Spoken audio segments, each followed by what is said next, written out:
بسم اللہ الرحمن الرحیم نحمده ونصلي على رسوله الكريم اعوذ باللہ من الشیطان الرجیم بسم اللہ الرحمن الرحیم رب اشرح لي صدری ویسر لي امری واحلل عقدۃ من لسانی یفقہوا قولی۔ سورہ آل عمران کی آیت نمبر 102 میں اللہ رب العزت نے ہمیں نصیحت کی ہے، یا ایھا الذین آمنوا اتقوا اللہ حق تقاتہ، اے لوگو جو ایمان لائے ہو اللہ تعالیٰ کے اس طرح فرما بردار بندے بن جاؤ جیسا کہ اس کی فرما برداری کا حق ہے۔ وَلَا تَمُوتُنَّ إِلَّا وَأَنْتُمْ مُسْلِمُونَ، اور تمہیں ہرگز موت نہ آئے مگر اس حالت میں کہ تم صاحب اسلام ہو۔ اسی طرح سے سورۃ الاحزاب کی آیت نمبر 70 سے 71 میں ایک دفعہ پھر اللہ رب العزت نے ہمیں یہی تاکید کی ہے، یا ایھا الذین آمنوا اتقوا اللہ، اے لوگو جو ایمان لائے ہو اللہ تعالیٰ کے فرما بردار بندے بن جاؤ، وقولوا قولا سدیدا، اور ہمیشہ سیدھی صاف ستھری بات کیا کرو، یصلح لکم اعمالکم، اس کے بدلے میں وہ تمہارے اعمال کی اصلاح کر دے گا، ویغفر لکم ذنوبکم، اور وہ تمہارے گناہوں کو معاف کرے گا، ومن یطع اللہ ورسولہ، اور جس نے اللہ رب العزت اور اس کے پیغمبر کی پیروی کر لی، فقد فاز فوزا عظیما، تو ایسا انسان بہت بڑی کامیابی پا جائے گا۔ اگر آپ کو یاد ہو تو ہم نے اپنے پچھلے سیشن سے جو ٹاپک شروع کیا تھا وہ تھا جن سے اللہ رب العزت محبت نہیں کرتا۔ قرآن کریم کے مطالعے سے خاص طور پر اور حضور اکرم صلی اللہ علیہ وسلم کی احادیث کے مطالعے سے بھی ہمیں انسانوں کی کچھ ایسی قسموں کا پتہ چلتا ہے کہ جن کی کوالٹیز بیان کرتے ہوئے، جن کی خاصیتیں بیان کرتے ہوئے خاص طور پر اللہ رب العزت نے فرمایا ان اللہ لا يحب المعتدین، مثال کے طور پر اللہ تعالیٰ زیادتی کرنے والوں سے محبت نہیں کرتا۔ تو یہ جو اللہ رب العزت کا محبت نہ کرنا ہے، اس کے بارے میں ابن کثیر رحمۃ اللہ علیہ فرماتے ہیں کہ اس کا مطلب ہے کہ اللہ تعالیٰ ایسے لوگوں سے راضی نہیں ہوتا، ایسے لوگوں کو اللہ رب العزت کا تقرب یا قرب نصیب نہیں ہوتا۔ اور اس حوالے سے ہم نے اپنے پچھلے سیشن میں جو انسانوں کی پہلی قسم کے بارے میں سیکھا تھا وہ یہ تھا کہ ان اللہ لا يحب المعتدین، بے شک اللہ تعالیٰ زیادتی کرنے والوں سے محبت نہیں کرتا۔ پھر میں نے آپ سے شیئر کیا کہ معتدین کا مطلب عربی زبان میں کیا ہے، اور پھر قرآن کریم کی 3 آیات مثال کے طور پر آپ سے شیئر کی، جس میں سورۃ الاعراف کی آیت نمبر 55 ہے، جس میں اللہ رب العزت فرماتے ہیں انہ لا يحب المعتدین، کہ بے شک اللہ تعالیٰ زیادتی کرنے والوں کو، حد سے گزرنے والوں سے محبت نہیں رکھتا۔ پھر سورۃ المائدہ کی آیت نمبر 87 بھی شیئر کی، اور سورۃ البقرہ کی آیت نمبر 190 بھی میں نے آپ سے شیئر کی۔ ان تینوں آیتوں کی روشنی میں علماء کرام کا یہ کہنا ہے کہ ہم یہ سیکھتے ہیں کہ زیادتی کی 3 قسمیں ہیں، اور زیادتی کی سب سے پہلی قسم یہ ہے کہ اللہ رب العزت کے حق میں زیادتی کی جائے، اور اللہ رب العزت کے حق میں زیادتی کی بدترین قسم یہ ہے کہ اللہ رب العزت کے ساتھ کسی کو شریک ٹھہرایا جائے، کسی اور کی پناہ مانگی جائے، کسی اور کی مدد مانگی جائے، غرض یہ کہ شرک کا کوئی بھی انداز اپنانا اللہ رب العزت کے ساتھ زیادتی ہے، اور یہ زیادتی کی بدترین قسم ہے۔ پھر اللہ رب العزت کے ساتھ زیادتی کی ایک شکل یہ بھی ہے کہ اللہ رب العزت نے جن کاموں کے کرنے سے روکا ہے ان کو کیا جائے۔ مثال کے طور پر ہمیں ہماری شریعت نے غیبت کرنے سے روکا ہے، جھوٹ بولنے سے روکا ہے، فحاشی اور عریانی سے روکا ہے، اسراف کرنے سے روکا ہے۔ اب اگر کوئی صاحب اسلام یا صاحب ایمان ان کاموں کو کرتا ہے جن کے کرنے سے اللہ تعالیٰ نے روکا ہے، تو اس کا مطلب ہے کہ وہ اللہ تعالیٰ کے حق میں زیادتی کر رہا ہے، اور یہ زیادتی کی سب سے پہلی اور بدترین قسم ہے جس سے ایک مسلمان کو اپنے آپ کو بچانا چاہیے۔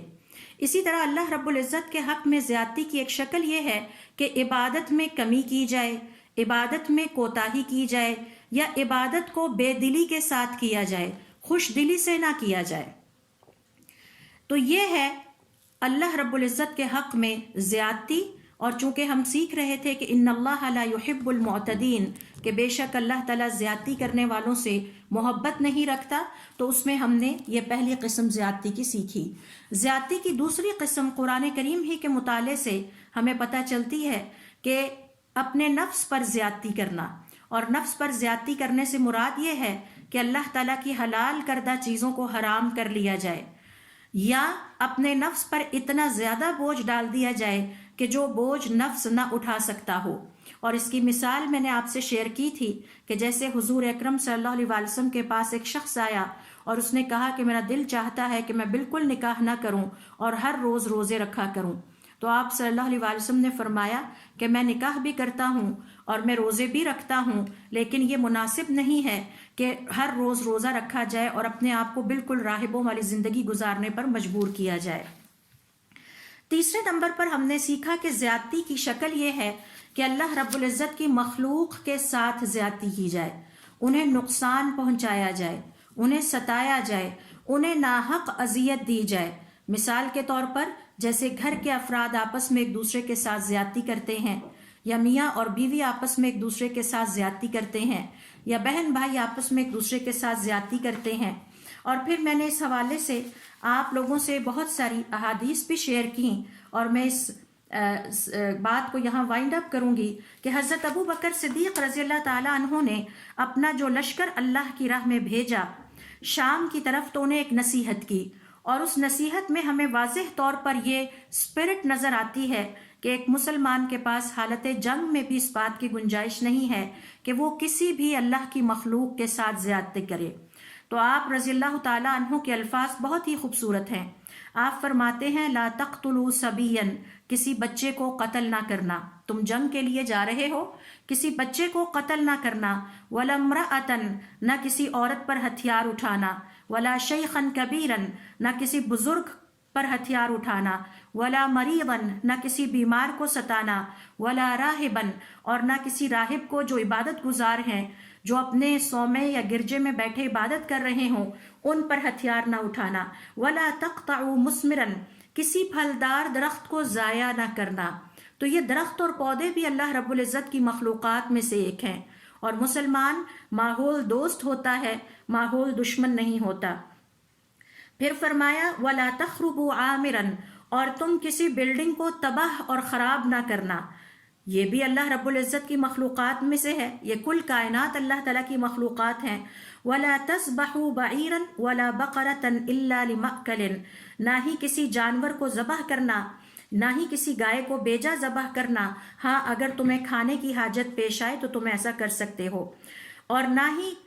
کھجوروں کے درختوں کو کاٹنا، نہ فصلوں کو جلانا اور نقصان پہنچانا۔ تو یہ سب زیادتی کی مختلف شکلیں ہیں، اور حضرت ابو بکر صدیق رضی اللہ تعالی عنہ اپنے لشکر کو روانہ کرتے ہوئے انہیں یہ خوبصورت نصیحت کر رہے ہیں، گویا ہمیں یہ پیغام دے رہے ہیں کہ اللہ رب العزت کی طرف سے مسلمان کو حالت جنگ میں بھی اس بات کی اجازت نہیں ہے کہ وہ کسی بھی اللہ رب العزت کی مخلوق کے ساتھ زیادتی کرے، کیونکہ اللہ رب العزت نے قرآن کریم میں واضح طور پر فرما دیا ہے ان اللہ لا یحب المعتدین، کہ بے شک اللہ تعالیٰ زیادتی کرنے والوں سے محبت نہیں رکھتا۔ دوسری کیٹیگری ہم نے شروع کی تھی اور آج ہم اس بحث کو مکمل کرنے کی کوشش کریں گے، اور وہ یہ ہے قرآن کریم کی آیات کے مطابق ان اللہ لا یحب الکافرین، بے شک اللہ تعالیٰ کافروں سے محبت نہیں رکھتا۔ اور کفر کے بارے میں ہم نے سیکھا کہ اس کا مطلب ہے ڈھانپ دینا، یعنی باطل سے حق کو ڈھانپ دینا۔ تو اس حوالے سے کفر کا تعلق قول سے بھی ہوتا ہے، کفر کا تعلق عمل سے بھی ہوتا ہے، کفر کا تعلق ہماری بلیف سے بھی ہوتا ہے، اور کسی کام کے کرنے کو بھی کفر کہا جا سکتا ہے، یعنی جس کے نہ کرنے کو کہا گیا تھا اور پھر اس کو کر دیا جائے۔ اور اس حوالے سے میں نے آپ سے آیات شیئر کی، سورۃ البقرہ کی آیت نمبر 276 دیکھیے، جس میں اللہ رب العزت فرماتے ہیں وَاللَّهُ لَا يُحِبُّ كُلَّ كَفَّارٍ أَثِيمٍ، بے شک اللہ رب العزت ہر کفر کرنے والے گناہگار سے محبت نہیں رکھتا۔ تو جتنے بھی کافر ہیں ان سے اللہ رب العزت کی ذات محبت نہیں رکھتی۔ اور ہم نے اپنے پچھلے سیشن میں یہ بھی سیکھا کہ بعض اوقات کوئی انسان 100% کافر ہو سکتا ہے، جبکہ بعض انسان 50% کافر ہوتے ہیں، اور بعض انسان کے اندر کفر کی کچھ خصلتیں پائی جاتی ہیں جس کی وجہ سے وہ 5% کافر ہو سکتے ہیں اور 95% وہ مومن ہو سکتے ہیں۔ تو اس لیے یہ ٹاپک بہت سینسیٹیو ہے اور ہمیں اپنی سیلف ایویلیویشن میں بہت کام دینے والا ہے، کہ جس کے مطابق ہمیں سیکھنا چاہیے کہ کہیں ہم زندگی میں کہیں بھی کسی شکل میں کوئی اللہ رب العزت کی ایسی نافرمانی نہ کر رہے ہوں جسے اللہ تعالیٰ نے پسند نہیں کیا۔ پھر دیکھیے سورہ آل عمران کی آیت نمبر 32 میں اللہ رب العزت کا ارشاد ہے، قُلْ أَطِيعُوا اللَّهَ وَالرَّسُولَ، ان سے کہہ دیجئے اللہ رب العزت کی فرما برداری کرو، والرسول، اور رسول کی پیروی کرو، فَإِن تَوَلَّوْا، پھر اگر یہ منہ موڑ لیں، فَإِنَّ اللَّهَ لَا يُحِبُّ الْكَافِرِينَ، تو بے شک اللہ تعالیٰ کفر کرنے والوں سے، کافروں سے محبت نہیں کرتا۔ امام راضی رحمۃ اللہ علیہ اپنی تفسیر میں بیان کرتے ہیں، لا يحب الکافرین سے مراد یہ ہے کہ اب اگر یہ اللہ رب العزت کی پیروی کے راستے پر نہ آئیں تو یہ کبھی بھی اللہ رب العزت کی محبت کو نہیں پا سکتے، کیونکہ اللہ رب العزت نے صرف انہی اپنے بندوں کی تعریف کی ہے جو اللہ رب العزت کی پیروی کرنے والے ہوتے ہیں، اور جو اللہ رب العزت کی پیروی نہیں کرتے یقیناً دنیا اور آخرت کی زندگی میں اپنے لیے ذلت اور رسوائی کا راستہ اختیار کرتے ہیں یا چن لیتے ہیں، اور یہ اللہ رب العزت کی محبت کے برعکس راستہ ہے۔ پھر مثال کے طور پر دیکھیے سورۃ الروم کی آیت نمبر 45 میں اللہ رب العزت کا ارشاد ہے، لِيَجْزِيَ الَّذِينَ آمَنُوا وَعَمِلُوا الصَّالِحَاتِ، تاکہ اللہ تعالیٰ خوب شاندار بدلہ دے دے ان لوگوں کا جو دنیا کی زندگی میں ایمان لائے اور نیک عمل کرتے رہے، من فضلہ، اپنے فضل سے،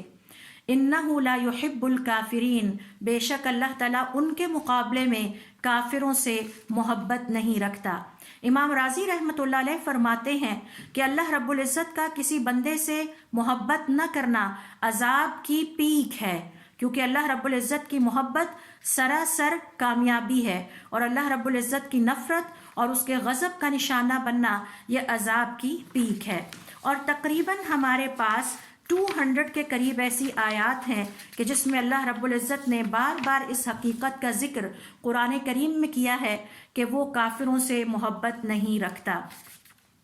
اس حوالے سے اپنے پچھلے سیشن میں نے آپ سے شیئر کیا تھا کہ یہ جو کفر ہے اس کو تھوڑا سا ہمیں تفصیل سے سمجھنے کی ضرورت ہے، اور اس حوالے سے علماء کرام کا یہ کہنا ہے کہ یہ جو کفر ہے اس کی 2 قسمیں ہوتی ہیں، ایک کفر اکبر کہلاتا ہے اور ایک کفر اصغر کہلاتا ہے۔ کفر اکبر سے مراد ہے کہ میجر یعنی بڑا کفر، اور کفر اصغر سے مراد ہے مائنر یعنی چھوٹا کفر۔ اور اس حوالے سے جو پہلا کفر ہے یہ کسی بھی مسلمان کو اسلام کے دائرہ کار سے خارج کر دیتا ہے، اور دنیا کی زندگی میں اسے اسلام کے دائرہ کار سے خارج کرتا ہے، جبکہ آخرت کی زندگی میں اس کے لیے آگ میں ہمیشہ رہنے کو واجب کر دیتا ہے۔ اور کفر اکبر عقیدے سے بھی ہو سکتا ہے، بات سے بھی ظاہر ہو سکتا ہے، فعل سے بھی ظاہر ہو سکتا ہے۔ اور جب ہم قرآن کریم کا مطالعہ کرتے ہیں تو ہمیں پتہ چلتا ہے کہ کفر اکبر کی 5 مزید قسمیں ہیں۔ یہ بھی میں نے آپ سے پچھلے سیشن میں شیئر کی تھیں۔ ان میں سب سے پہلی ہے کفر الاباء والاستکبار، انکار کر دینے اور تکبر کر دینے والا کفر۔ اور اس کی ڈیفینیشن یہ ہے کہ اللہ رب العزت کے احکام پر عمل کرنے سے باز رہنا، بالکل اسی طرح جیسے اللہ رب العزت نے تمام فرشتوں کو حکم دیا کہ آدم کو سجدہ کریں، تمام کے تمام فرشتوں نے سجدہ کیا سوائے ابلیس کے، کیونکہ اس نے انکار کر دیا اور تکبر کا مظاہرہ کیا۔ تو یہ کفر الاباء والاستکبار کہلاتا ہے کہ اللہ رب العزت کے کسی بھی حکم کو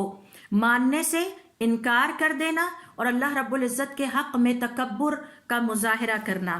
تو جب بھی یہ خیال آئے کہ ہم نے یہ بات نہیں ماننی، نہیں کرنی، تو ہمیں یاد کر لینا چاہیے کہ یہ کفر اکبر کی سب سے پہلی قسم ہے، اور اللہ رب العزت ہمیں اس سے محفوظ رکھے۔ کفر اکبر کی دوسری قسم جو قرآن کریم میں بیان ہوئی ہے وہ کفر اعراض ہے، یعنی منہ موڑنے والا کفر، اور اس کا ذکر اللہ رب العزت نے سورۃ النور کی آیت نمبر 47 میں فرمایا، وَيَقُولُونَ آمَنَّا بِاللَّهِ وَبِالرَّسُولِ، ایک طرف یہ کہتے ہیں کہ ہم اللہ پر اور اس کے رسول پر ایمان لائے، وَأَطَعْنَا، اور اب ہم نے ان کی پیروی کی. ثم یتولی فریق منہم من بعدی، اور پھر ان میں سے ایک گروہ منہ موڑ لیتا ہے. من بعد ذالک، اس کے بعد. وما اولئک بالمؤمنین، اصل میں یہ مومن ہوئے ہی نہیں. لہٰذا محض زبان سے تو اقرار کرنا دین کا، اور پھر عمل سے یہ ثابت کرنا کہ ہمیں اس دین سے کوئی دلچسپی نہیں اور اللہ رب العزت کے احکام پر عمل نہ کرنا، دراصل کفر الاعراض ہی کہلاتا ہے. اور اس کا تعلق بھی قول سے بھی ہوتا ہے، عمل سے بھی ہوتا ہے اور اعتقاد سے بھی ہوتا ہے. اس حوالے سے علماء کرام اس کی مثال یہ دیتے ہیں کہ جیسے کوئی شخص مسلمان ہونے کا اقرار تو کرے لیکن نمازیں ترک کر دے، تو اس نے زبان سے یہ کہا کہ میں اللہ پر ایمان لایا، اور اس کے بعد نمازیں ترک کرنے کا مطلب ہے کہ عملی طور پر اس نے یہ ثابت کر دیا کہ وہ اللہ رب العزت کے حق میں منہ موڑے ہوئے ہے، اللہ تعالیٰ کے احکام سے منہ موڑے ہوئے ہے. اسی طرح سے جیسے کوئی مسلمان زکوٰۃ ادا نہ کرے، یا جیسے کوئی مسلمان حج کو فرض نہ سمجھے، یا جیسے کچھ مسلمان ایسے بھی میں نے دیکھے ہیں جو کہتے ہیں کہ ہم قرآن کریم کو تو مانتے ہیں لیکن حضور اکرم صلی اللہ علیہ وسلم کی احادیث کو ہم تسلیم نہیں کرتے. تو یہ ساری دوسری قسم کے کفر اکبر کے زمرے میں آنے والی شکلیں ہیں جسے منہ موڑنے والا کفر یا کفر الاعراض کہتے ہیں. علماء کرام کا یہ کہنا ہے کہ آج کے مسلمان کی حالت یہ ہے کہ پوری زندگی گزار کے اس دنیا سے انتقال کر جاتے ہیں، چلے جاتے ہیں، لیکن انہیں طہارت کے احکام کا پتہ ہی نہیں ہوتا، اور انہیں نماز کے احکام کا صحیح طرح سے پتہ ہی نہیں ہوتا. نہ انہیں زندگی میں اتنی فرصت ملتی ہے، نہ ان کو شوق اور دلچسپی ہوتی ہے کہ وہ یہ چیک کر سکیں کہ اللہ رب العزت نے کن کاموں کے کرنے کا حکم دیا ہے اور کن کاموں سے بچنے کی ہمیں تاکید کی ہے. یہ سب کے سب رویے، یہ سب کے سب انداز کفر الاکبر کہلاتے ہیں.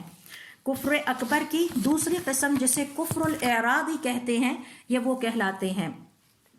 تیسری قسم جو ہم نے کفر اکبر کی سیکھی تھی وہ یہ تھی کفر التکذیبی، جھٹلانے والا کفر. اور اس کا مطلب یہ ہے کہ الانکار بالقلب واللسان، دل اور زبان سے دین کے کسی اہم اصول کا انکار کر دینا، باوجود اس کے کہ یہ پتہ ہو کہ یہ ہمارے دین میں ایک ثابت شدہ چیز ہے. اور اس کی مثال اللہ تعالیٰ نے سورۃ العنکبوت کی آیت نمبر 68 میں دی ہے، وَمَنْ أَسْلَمُ مِمَّنِ افْتَرَى عَلَى اللَّهِ كَذِبًا، اور اس شخص سے بڑھ کر اور کون جھوٹا ہو سکتا ہے جو اللہ رب العزت پر جھوٹ باندھے، او کذب بالحق، یا وہ حق کا انکار کر دے، لما جاءہ، جب اس کے پاس آ گیا. الیس فی جہنم مثوی للکافرین، کیا آپ نہیں جانتے کہ اللہ تعالیٰ نے کافروں کے لیے جہنم میں ٹھکانہ بنا رکھا ہے. اس حوالے سے ابن القیم رحمۃ اللہ علیہ فرماتے ہیں یہ جو کفر اکبر کی تیسری قسم ہے کفر التکذیب کہلاتی ہے، اس کی ایک مثال یہ ہے کہ جیسے کچھ قوموں نے اپنے پیغمبروں کا انکار کر دیا، زبان سے بھی ان کی تکذیب کی اور دل سے بھی ان کو جھوٹا ہی کہا.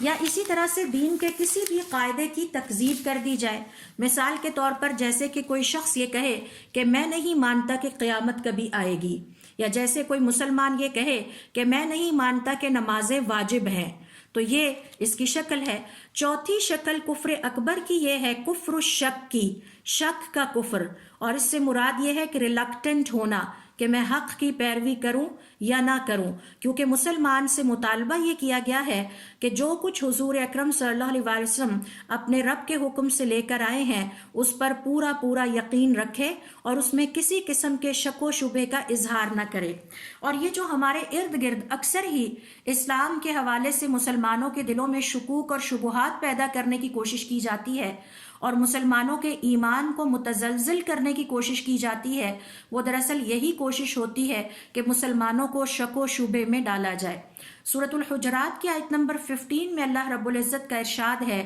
انما المؤمنون الذین آمنوا باللہ، مومن تو صرف وہی ہیں جو ایک دفعہ جب اللہ پر ایمان لے آئیں، ورسولہ، اور اس کے پیغمبر پر، ثم لم یرتابوا، پھر وہ کسی شک میں نہیں پڑتے.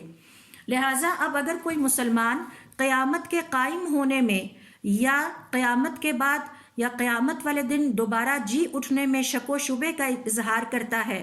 یا کوئی مسلمان عذاب قبر کے حوالے سے اپنے شکوک اور شبہات کا اظہار کرتا ہے،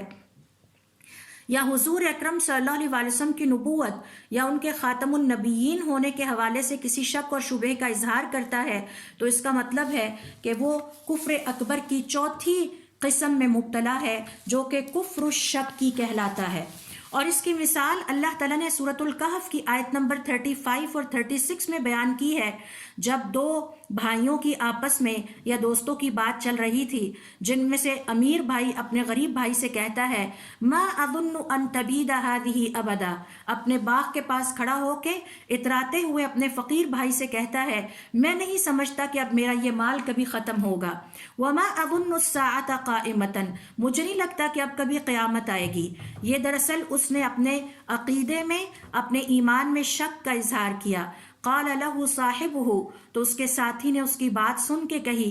کیونکہ وہ مومن تھا اور سمجھتا تھا، اکفرت بالذی خلقک من تراب، کیا تم کفر کر رہے ہو اس ہستی کا جس نے تمہیں مٹی سے پیدا کیا، ثم من نطفۃ، پھر تمہیں نطفے سے بنایا، ثم سواک رجلا، پھر اس نے تمہیں پورا آدمی بنا دیا، لیکنہ هو اللہ ربی، میرا تو رب ہی وہی ہے، ولا اشرک بربی احدا، میں اپنے رب کے ساتھ کسی کو شریک نہیں ٹھہرا سکتا۔ تو اس مثال میں دیکھیے امام شنقیطی رحمۃ اللہ علیہ فرماتے ہیں کہ اس شخص نے اس بات پہ شک کا اظہار کیا کہ قیامت قائم ہوگی یا نہیں ہوگی۔ تو یہ ہے چوتھا کفر، جو کہ کفر الشک کی کہلاتا ہے، کفر اکبر کی چوتھی قسم ہے۔ کفر اکبر کی پانچویں قسم جو میں نے آپ سے شیئر کی تھی، اور وہ خطرناک ترین ہے اور زیادہ سینسٹیو ایشو ہے، وہ ہے کفر النفاقی، منافقت کا کفر۔ اور منافقت کے کفر سے مراد یہ ہے کہ کوئی شخص ایمان ظاہر کرے لیکن باطن میں ایمان سے بغض اور نفرت رکھتا ہو اور کفر کو پسند کرتا ہو، مومنوں کے ساتھ رہے، مسلمانوں کے ساتھ اس طرح رہے گویا انہی میں سے ایک ہے، لیکن دل سے ان سے اور ایمان سے اور اسلام سے نفرت کرتا ہو۔ اور اس کی دلیل سورۃ المنافقون کی آیت نمبر 3 میں اللہ رب العزت نے اس کیٹیگری کا ذکر کیا ہے، جن کے بارے میں فرمایا ان اللہ لا يحب الکافرین، اللہ تعالیٰ ان میں سے کسی بھی قسم کے کافروں سے محبت نہیں کرتا۔ ذالک بانہم آمنوا، یہ اس لیے تھا کہ یہ لوگ ایمان لائے، ثم کفروا، پھر کافر ہو گئے، فطبع علی قلوبہم، تو ان کے دلوں پر مہر لگا دی گئی، ان کے دل سیاہ کر دیے گئے، فہم لا یفقہون، اب انہیں کوئی بات ہی سمجھ میں نہیں آتی۔ اور یہ وہ منافق تھے جو کہ حضور اکرم صلی اللہ علیہ وآلہ وسلم کے زمانے میں بھی موجود تھے، اور وہ ایسا ہی کرتے تھے کہ مسلمان کمیونٹی کو ظاہر یہ کرتے تھے کہ ہم آپ کے ساتھ ہیں، لیکن اپنے دل سے مسلمانوں سے نفرت کرتے تھے۔ تو یہ ہیں وہ 5 قسمیں جو کہ کفر اکبر کی ہیں۔ اور چونکہ ہم سیکھ رہے ہیں کہ اللہ رب العزت نے قرآن کریم میں انسانوں کی جس دوسری قسم کے بارے میں فرمایا کہ اللہ تعالیٰ ان سے محبت نہیں رکھتا، وہ کافر ہیں، اور علماء کرام کے مطابق یہ 5 قسمیں کفر اکبر کی قسمیں ہیں، اور اگر کوئی مسلمان ان 5 قسموں میں سے کسی قسم میں مبتلا ہوتا ہے تو وہ اسلام کے دائرہ کار سے خارج ہو جاتا ہے، کیونکہ یہ 5 قسمیں اسلام کے جو بیسک پرنسپلز ہیں، اسلام کے جو بیسک پلرز ہیں، ان کا انکار کرنے کے مترادف ہیں۔ اب ہم شروع کرتے ہیں اپنا آج کا لیسن، جس کے مطابق ہم نے آج کفر کی دوسری قسم کو اسٹڈی کرنا ہے، اور وہ مائنر یعنی چھوٹا کفر کہلاتی ہے، الکفر الاصغر، اور اسے علماء کرام نے کفر عملی بھی کہا ہے کہ یہ عملی کفر ہے۔ جو کفر اکبر ہے وہ اعتقادی کفر ہوتا ہے، یعنی بلیف میں جو کفر پایا جاتا ہے، اور یہ وہ اللہ رب العزت کی جو کفر اصغر آج ہم پڑھنے لگے ہیں، یہ اللہ رب العزت کی وہ نافرمانیاں ہیں کہ جنہیں اللہ رب العزت نے قرآن کریم میں ان نافرمانیوں کے کرنے والوں کو کافر ہی کہا ہے۔ اور یہ بات طے ہے، جب ہم قرآن کریم کے کانٹیکسٹ میں اس کو ڈیٹیل کے ساتھ اسٹڈی کرتے ہیں تو پتہ یہ چلتا ہے کہ یہ وہ کفر ہے جسے ہم کفر اصغر کہہ رہے ہیں، وہ اللہ رب العزت کی نافرمانیاں ہیں جو ایمان کی نفی نہیں کرتی لیکن ایمان میں کمی کر دیتی ہیں، ایمان کو کمزور کر دیتی ہیں، اور اس کے نتیجے میں صاحب اسلام رہتا مسلمان ہی ہے لیکن اس کا ایمان کمزور ہو جاتا ہے اور اس کے ایمان میں کمی واقع ہونے لگتی ہے۔ اور یہ قسم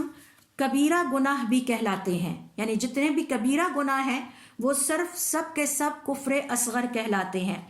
اور ان کے بارے میں حکم یہ ہے کہ یہ جو کفر اصغر کرنے والے لوگ ہیں یہ اللہ رب العزت کا کہ غضب کا شکار ہوں گے اگر وہ اس سے اپنی زندگی میں توبہ نہیں کرتے. اور اس کی بھی بہت ساری شکلیں ہیں اور میں ان شکلوں کی طرف ڈیٹیل سے آؤں گی. پہلے نمبر پر اس کی پہلی شکل ہے اللہ رب العزت کے علاوہ کسی اور کی قسم کھانا یا حلف اٹھانا. یہ سب سے پہلی قسم ہے. دوسری قسم ہے مسلمان کے ساتھ لڑائی جھگڑا کرنا یا جنگ و جدال کرنا یا اس کو گالی دینا. تیسری قسم کفر اصغر کی ہے کسی کے حسب اور نسب میں عیب لگانا اور میت کے اوپر نوحہ کرنا. چوتھی قسم ہے نعمتوں کا کفر کرنا، کفر النعمتی. یہ 4 قسمیں ہیں جو میں آپ سے تفصیل کے ساتھ شیئر کروں گی. تو ہم سب سے پہلے کفر اصغر کی سب سے پہلی شکل کی طرف آتے ہیں. جیسا کہ میں نے آپ سے شیئر کیا کہ سب سے پہلی قسم ہے کہ اللہ رب العزت کے نام کے علاوہ کسی اور کے نام کی یا کسی اور ہستی کی یا ذات کی قسم کھانا یا حلف اٹھانا. ہم سب جانتے ہیں قرآن کریم میں بھی اللہ رب العزت نے ہمیں اور حضور اکرم صلی اللہ علیہ وسلم نے اپنی احادیث میں ہمیں اس بات سے روکا ہے کہ اللہ رب العزت کے نام کے علاوہ کسی اور کے نام کی قسم نہ کھائی جائے. اس حوالے سے ابن عمر رضی اللہ تعالی عنہما فرماتے ہیں کہ حضور اکرم صلی اللہ علیہ وسلم نے ایک دفعہ حضرت عمر ابن الخطاب رضی اللہ تعالی عنہ کو اس حال میں پایا کہ وہ کسی قافلے کے ساتھ چلے جا رہے تھے اور سواری پر بیٹھے تھے. انہوں نے اپنے والد کی قسم کھائی کہ میرے باپ کی قسم، یعنی حلف اٹھایا.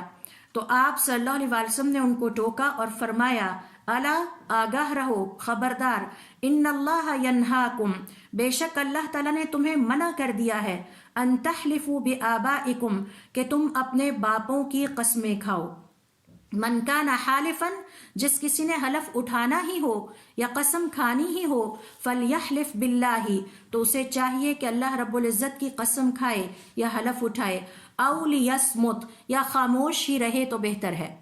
کیونکہ بہت زیادہ قسمیں اٹھانے کو بھی کوئی بہت زیادہ پسند نہیں کیا گیا. دوسرے نمبر پر دیکھیے حضور اکرم صلی اللہ علیہ وسلم ایک اور روایت کے مطابق اللہ رب العزت کے علاوہ کسی اور ذات یا ہستی کے نام لے کر قسم اٹھانے یا حلف اٹھانے سے منع کرتے ہیں. آپ صلی اللہ علیہ وسلم کا ارشاد ہے لا تحلفوا بآبائکم، نہ تو اپنے باپوں کی قسمیں کھایا کرو، ولا بأمہاتکم، نہ ہی اپنی ماؤں کی قسمیں کھایا کرو، ولا بالاندادی، اور نہ ہی اپنے شریکوں کی قسمیں کھایا کرو. یعنی عربوں کے ہاں عادت تھی کہ انہوں نے جو اللہ رب العزت کے مقابلے میں بت بنا رکھے تھے وہ ان کی قسمیں اٹھاتے تھے، لات کی قسم، عزا کی قسم. تو یہ روکا ولا بالاندادی، اور نہ ہی اللہ کے شریکوں کی قسمیں کھایا کرو، ولا تحلفوا الا باللہ، اور اللہ کے علاوہ کسی اور ذات، کسی اور ہستی کا نام لے کر قسم مت کھاؤ. ولا تحلفوا باللہ الا وانتم صادقون، اللہ کے نام کی بھی قسم صرف اسی وقت کھانا جب تم سچے ہو. تو بے جا قسمیں اٹھانا، بے جا حلف اٹھانا اور جھوٹی جھوٹی باتوں پر اللہ رب العزت کے نام کی قسم کھانا یہ بھی پسندیدہ نہیں ہے. اور ہم بات کر رہے ہیں کفر اصغر کی سب سے پہلی قسم، اور وہ ہے اللہ کے علاوہ کسی اور کے نام کی قسم کھانا.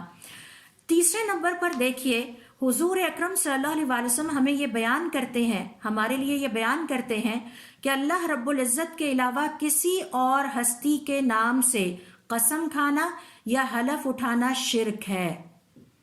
یعنی یہ شرک ہے اور اس سے ہمیں اپنے آپ کو بچا کر رکھنا چاہیے، کیونکہ شرک تو اللہ رب العزت کو قطعاً پسند نہیں. حتیٰ کہ علماء کرام کا یہ کہنا ہے کہ آپ صلی اللہ علیہ وسلم نے ہمیں سکھایا خواہ ہم کسی ایسی ہی چیز یا ہستی کی قسم کیوں نہ کھانا چاہیں جو اللہ رب العزت کے ہاں بڑی عظمت والی ہے. مثال کے طور پر کعبہ کی قسم اٹھائی جائے، ہمیں اس کی بھی اجازت نہیں ہے. جن چیزوں کی اللہ رب العزت نے عظمت بیان کی ہے اگر ہم ان کا نام لے کر بھی حلف اٹھانا چاہیں یا قسم اٹھانا چاہیں تو یہ بھی اجازت نہیں ہے. اور ہم سب جانتے ہیں کہ کعبہ اللہ رب العزت کے ہاں انتہائی تعظیم والی جگہ ہے، حضور اکرم صلی اللہ علیہ وسلم کے لیے انتہائی محبوب جگہ ہے، اور مومنوں کے لیے بھی اس روئے زمین پر اللہ رب العزت کے گھر سے زیادہ تعظیم والی کوئی جگہ نہیں ہو سکتی. ابن عمر رضی اللہ تعالیٰ عنہما کہتے ہیں کہ میں نے ایک شخص کو سنا کہ جو کعبہ کی قسم کھا رہا تھا. میں نے اسی وقت اسے روکا اور کہا انی سمعت رسول اللہ صلی اللہ علیہ وسلم یقول، بے شک میں نے حضور اکرم صلی اللہ علیہ وسلم کو فرماتے ہوئے سنا ہے، من حلف بغیر اللہ فقد اشرک، جس نے اللہ کے علاوہ کسی اور چیز، ذات یا ہستی کی قسم اٹھائی یا حلف اٹھایا، اس نے شرک کا ارتکاب کیا. چوتھے نمبر پر دیکھیے حضور اکرم صلی اللہ علیہ وسلم نے ایسے مسلمان سے بری الذمہ ہونے کا اعلان کیا ہے جو اللہ کے علاوہ اپنی زندگی میں کسی اور ہستی یا کسی اور چیز یا کسی اور ذات کی قسم اٹھائے. ہاں اگر وہ توبہ کر لے تو اللہ تعالیٰ معاف کرنے والا ہے. مثال کے طور پر اگر کوئی شخص اپنی امانت کی قسم اٹھاتا ہے، یعنی کسی کے پاس کوئی امانت ہے اور اس کو پتہ ہے کہ یہ بہت امین انسان ہے، تو وہ اپنی امانت کی تعظیم بیان کرنے کے لیے جب قسم کھاتا ہے یا کسی بھی اپنی اور اچھی عادت کے حوالے سے مثال کے طور پر کہتا ہے مجھے میرے علم کی قسم، تو یہ ناپسندیدہ ہے. آپ صلی اللہ علیہ وسلم نے فرمایا من حلف بالامانتی، جس نے امانت کی قسم کھائی، فلیس منا، تو وہ ہم میں سے نہیں ہے. پانچویں نمبر پر اس کی دلیل دیکھیے کہ حضور اکرم صلی اللہ علیہ وسلم ہمیں سکھا رہے ہیں کہ جس کسی نے بھی اللہ رب العزت کے علاوہ کسی اور چیز یا کسی اور ذات یا ہستی کے نام کی قسم کھائی تو اسے چاہیے کہ اب اس کے کفارے کے طور پر کلمہ توحید کثرت سے پڑھا کرے. یہ بہت اہم نقطہ ہے اور ہمیں سیکھنا چاہیے. اور آپ صلی اللہ علیہ وسلم کی موجودگی میں ایسا ہوا کہ کسی شخص نے اللہ کے علاوہ کسی اور کے نام کی قسم کھائی تو آپ نے اسے فوراً کہا کہو لا الہ الا اللہ، تاکہ یہ جو غلطی تم نے کی ہے اس کا کفارہ ادا ہو جائے، کیونکہ شرک کا کفارہ توحید ہی ہوتا ہے.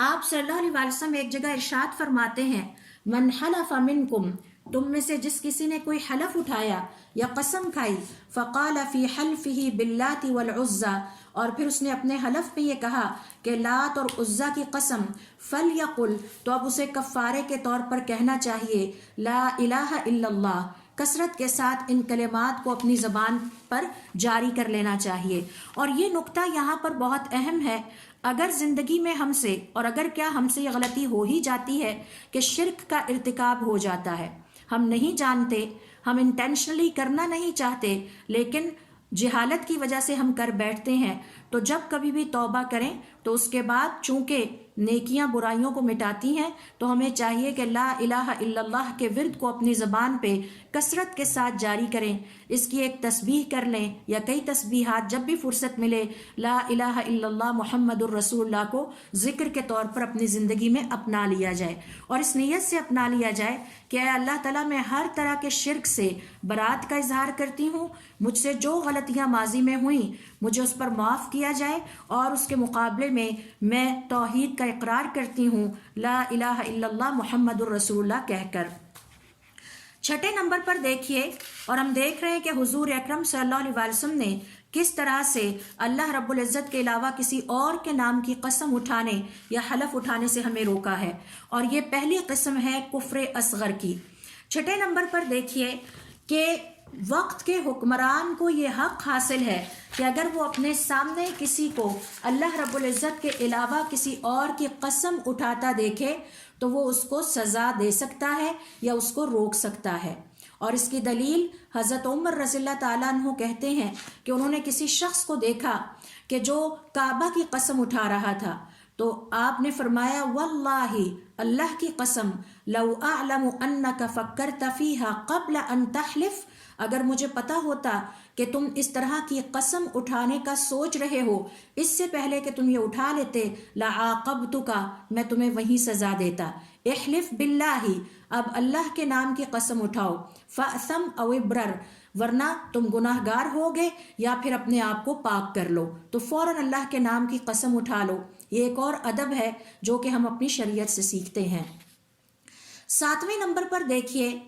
کہ صحابہ کرام رضوان اللہ علیہم اجمعین ہماری رہنمائی کرتے ہوئے بیان کرتے ہیں کہ اللہ رب العزت کے نام کی جھوٹی قسم کھانا ایک ہلکی ایک ہلکا گناہ ہے بنسبت اس کے کہ اللہ رب العزت کے علاوہ کسی اور کے نام کی سچی قسم کھائی جائے۔ اور اس کے لیے ابن مسعود رضی اللہ تعالیٰ عنہ فرماتے ہیں لَأَنْ أَحْلِفَ بِاللَّهِ كَاذِبًا، اگر مجھ سے یہ غلطی سرزد ہو جائے کہ میں اللہ رب العزت کے نام کی جھوٹی قسم کھا بیٹھوں، احب الیہ، مجھے یہ زیادہ پسند ہے، من ان احلف بغیرہ وانا صادق، کہ میں اللہ کے علاوہ کسی اور کے نام کی قسم کھا بیٹھوں اور میں سچا ہوں۔ اور اس کی وجہ یہ ہے کہ اللہ رب العزت کے علاوہ کسی اور ہستی کے نام کی قسم کھانا شرک ہے، اور شرک کا گناہ جو ہے وہ جھوٹ بولنے کے گناہ سے زیادہ بڑا ہے۔ تو اس لیے ہمارے صالحین ہمیں یہ ایک ادب سکھاتے ہیں، ہمیں اپنی شریعت سے، کہ اللہ رب العزت کے نام کے علاوہ کسی اور کے نام کی قسم نہ کھائی جائے۔ اس حوالے سے الحافظ ابن عبد البر الاندلسی، جو کہ مشہور مالکی عالم گزرے ہیں، وہ اپنی کتاب میں لکھتے ہیں تقریباً تمام علماء امت کا اس بات پر اجماع ہے کہ اللہ رب العزت کے نام کے علاوہ کسی اور کے نام کی قسم کھانا یا کسی اور کے نام سے حلف اٹھانا، جیسا کہ ہمارے معاشرے میں اکثر ہوتا ہے، اور میں تھوڑی دیر میں ان تمام صورتوں اور شکلوں کی طرف آؤں گی جو فی زمانہ ہمارے معاشرے میں پائی جاتی ہیں، یہ سب ناپسندیدہ ہیں، مکروہ ہیں، ان سے روکا گیا ہے اور ان سے ہمیں بچنا چاہیے۔ اور حتیٰ کہ امام ابن تیمیہ رحمۃ اللہ علیہ فرماتے ہیں علماء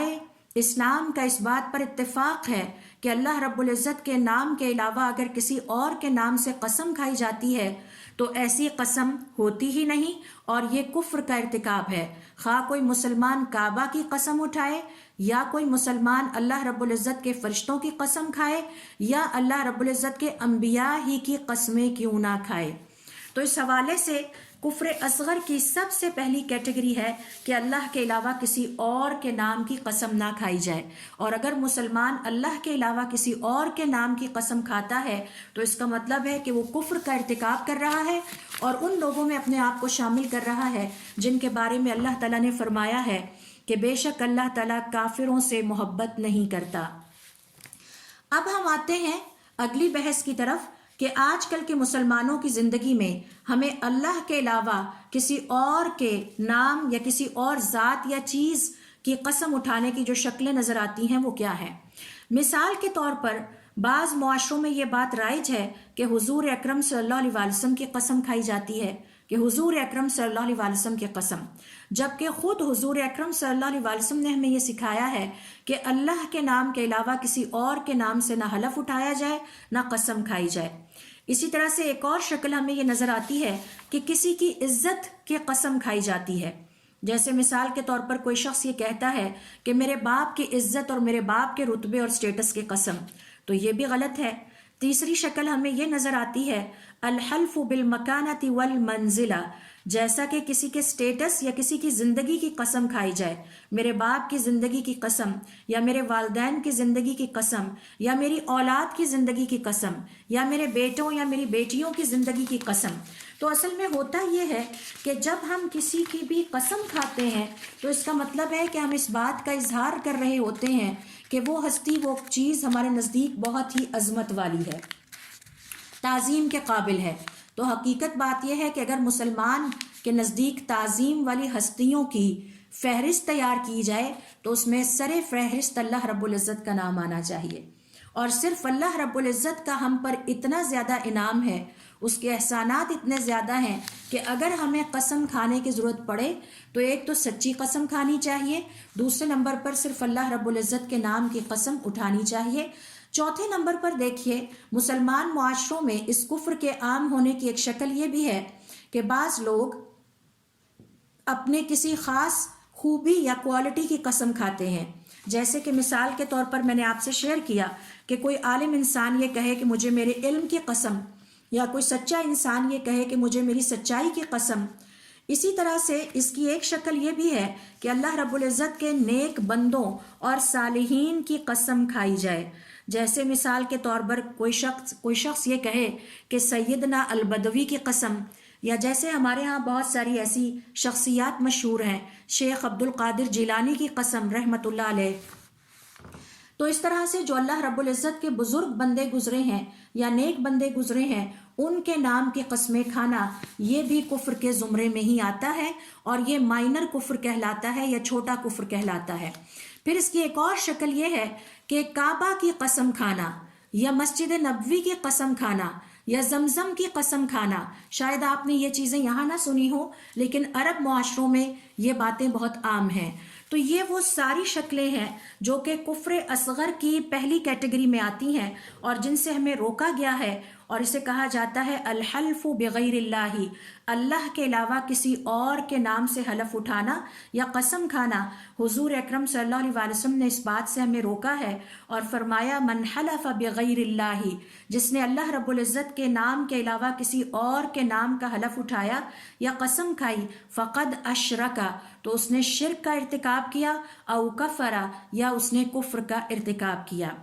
اس کے بعد جو اگلی 3 قسمیں ہیں انشاءاللہ ہم ان کے بارے میں تفصیل کے ساتھ اپنے اگلے سیشن میں بات کریں گے۔ اللہ رب العزت سے دعا ہے کہ اللہ تعالی ہمیں اپنے دین کو سمجھنے کی توفیق عطا فرمائے، اس کا علم حاصل کرنے کی توفیق عطا فرمائے اور اس پر عمل کرنے کی توفیق عطا فرمائے۔ سبحانک اللہم و بحمدک، اشہد ان لا الہ الا انت، استغفرک و اتوب الیک۔